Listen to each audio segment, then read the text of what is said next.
Hey guys, today I'm going to show you how to turn on holiday or vacation mode on Facebook. So if you're going on a vacation but worried about your Facebook Marketplace listings, no problem. Facebook has a solution for that. It's called vacation mode, and I'm going to show you exactly how to turn it on so you can relax without stressing out about incoming orders. First of all you have to do is open Facebook app on your phone. Once the app is opened, you will see a Facebook Marketplace icon which is on the top. Click on Facebook Marketplace. Now you're in the marketplace now.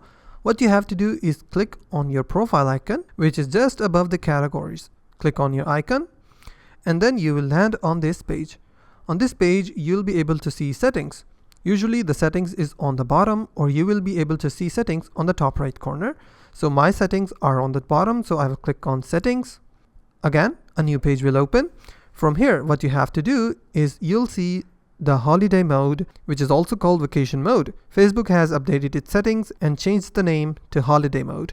So you have to click on holiday mode. Again, a new page will open. Turn on holiday mode to let people know that you're unavailable. Buyers won't be able to place orders or start new conversations with you. If you have pending orders that need to be fulfilled, turning on holiday mode does not cancel or pause these orders. So all you have to do is turn on the toggle, which is on the right side of holiday mode. Click on the toggle and the toggle is now turned on. You can also set a custom message, which is you can show buyers a custom message on your commerce profile, which means you can show buyers a custom message on your commerce profile and listings while holiday mode is on. And that's how you can turn on holiday or vacation mode on Facebook. If you find this video helpful, please hit the like button and also don't forget to subscribe.